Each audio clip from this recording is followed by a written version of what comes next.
Ladies and gentlemen, it is I, Mad Dog, and I am bringing up with the most terrible news that most of you people would actually already know what this is actually going to be all about. Over the last couple of weeks throughout this month, we've been getting in situations about news about the FTC, Federal Trading Community. I think that's what it is. That they are putting YouTube at risk. Well, content creators at risk for that matter.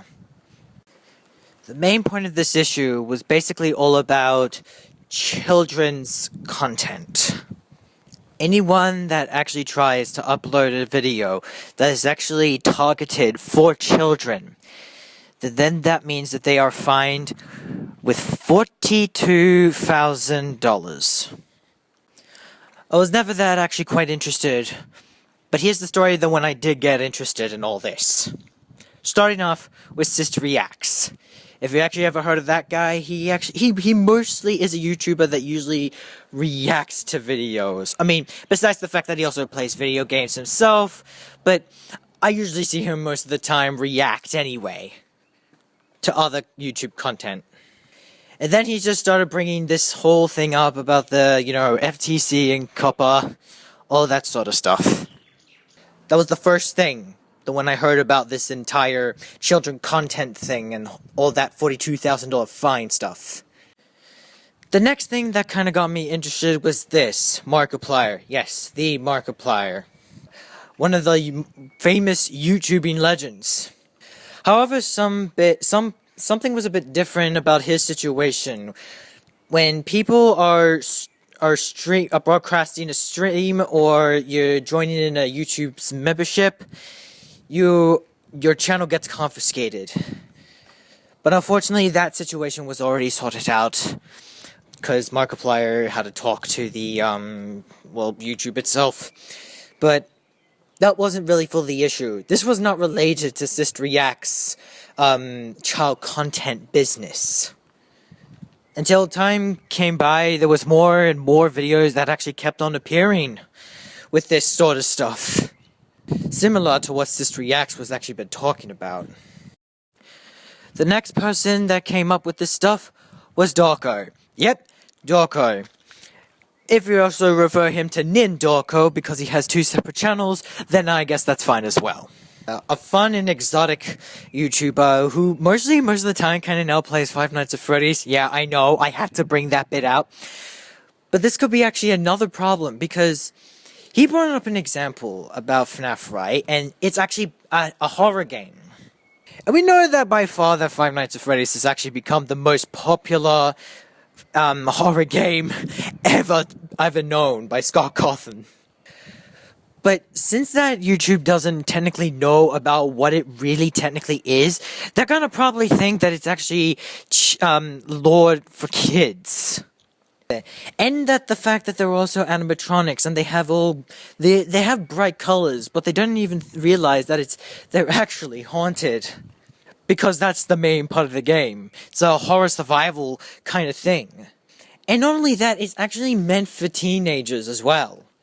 Which could be quite concerning for some FNAF fans who actually love the game itself and actually like to play games, whether it's the actual Five Nights at Freddy's games all year round from the series, or fan-made FNAF games in particular. And if you think if that's kind of concerning, well, there's more concerning news for when I actually saw, another YouTubing legend that I like watching as well, 8-Bit Ryan. This guy has really got some knowledge. Yeah, for some reason, some of the stuff that I literally been watching based on these three, not Markiplier with the emoji thing, so cancel that one out for a second. And based on these three that I've been talking about COPPA and the FTC's children content issue. Because basically, I still couldn't even probably understand it. The one thing that I still couldn't get was which one was if you actually make children content videos that are literally for children, technically speaking, or is it just or is it the other way around? So unfortunately, none of those kind of helped me. Until when I saw this new guy, which I literally never heard of before in my life. And his name is, Chibi Bros. I think that's his name.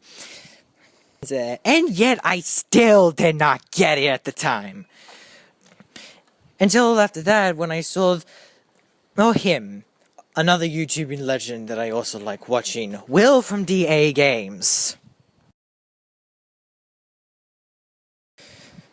Now, technically, this was the part that when he actually saved my life and actually made me understand more about what the hell's actually going on. Because turns out, it's something to do with this. If you actually create child content in general, then that means you're gonna be fine. You're definitely gonna be 100% fine. However, if you actually notify something that is actually not child content, or if it's like for anybody, for example, then you're actually kind of okay. You're kind of like, you're just at that great spot. However, now here's the twisted bit.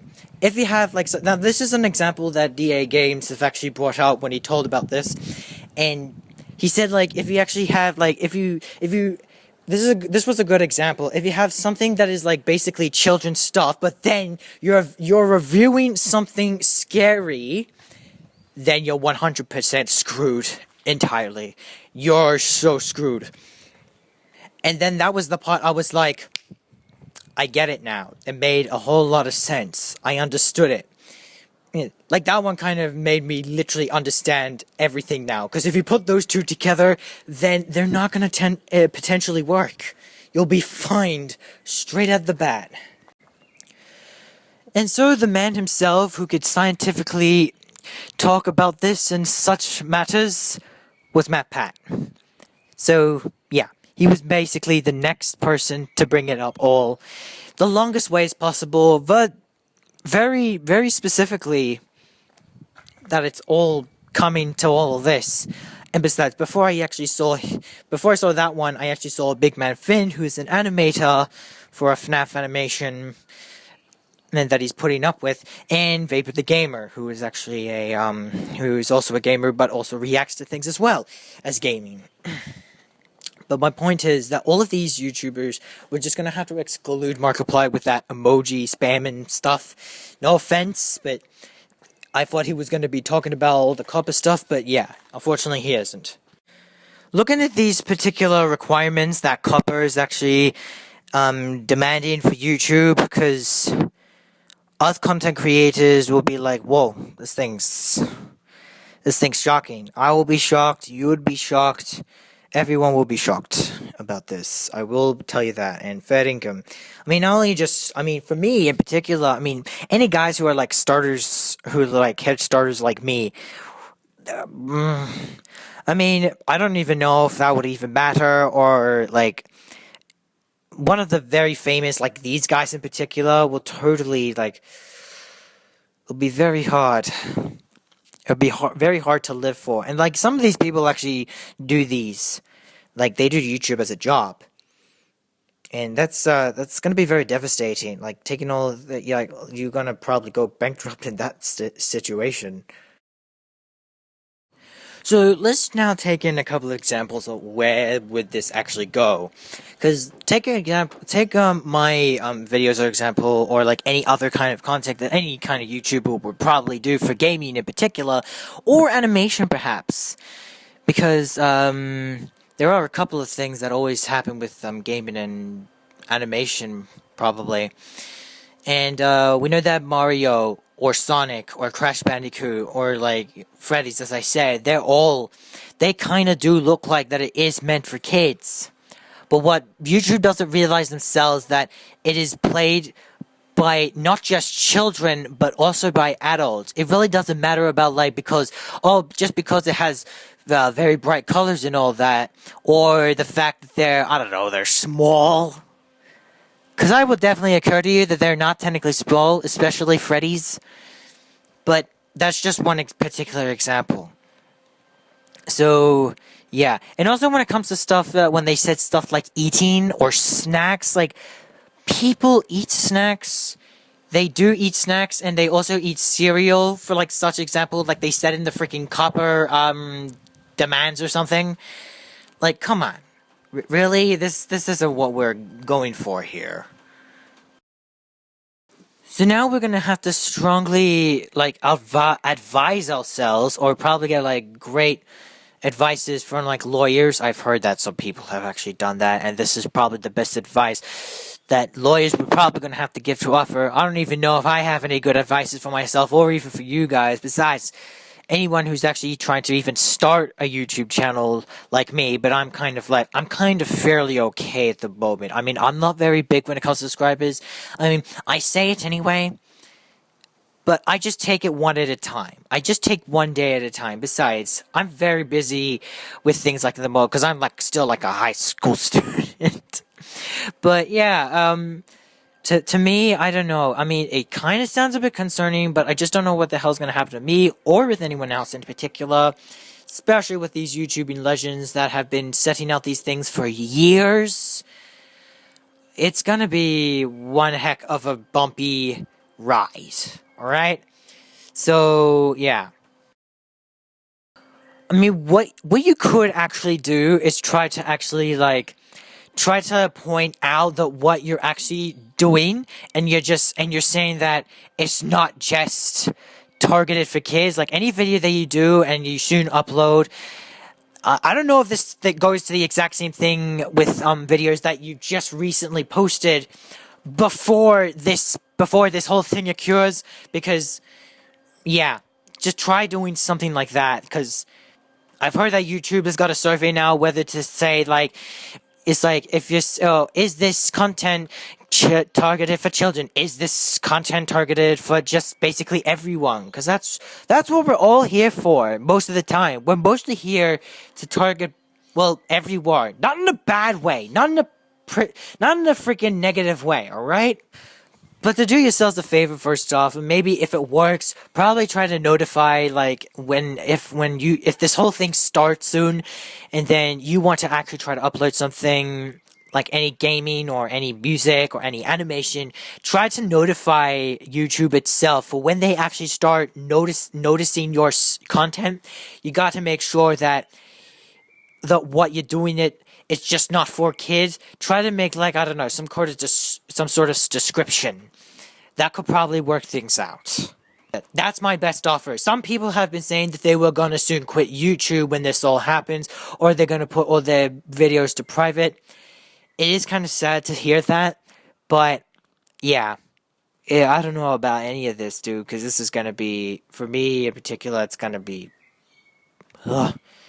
there's gonna be a lot of repetition coming out of my mouth, because, like, it is gonna be very, very troublesome here. But that's the only offer that I have to say for this particular video. I mean, most of these guys have already got their videos with this COPPA stuff on their way already. So, when you hear this is gonna be like, it's probably like, pray for the best. One like, one prayer. Not just for me, but for everyone around in the YouTubing community. Because I don't know how this is gonna work. I mean, at this point, you could like and subscribe this one if you want, because I'll be there, whatever hell you need. And hopefully I could try to get some other videos besides this very concerning news. But it's just how the way this is gonna probably be. So we're gonna have to be very, very careful on this one. We cannot point at we cannot point fingers at anyone. We can't do the blame game. We can't really do anything but to pretty much protect ourselves. Unless if anything happens, there's gotta be some other kind of idea that would happen to save all YouTube content creators. So best of luck to you all, and for me. For anyone else who's actually wanting to know about this, you probably know who these YouTubers are, so just go ahead and search these guys yourself. These legends will probably say different ways of saying it, but they are kind of similar anyway. And as always, my name is Mad Dog, and peace out.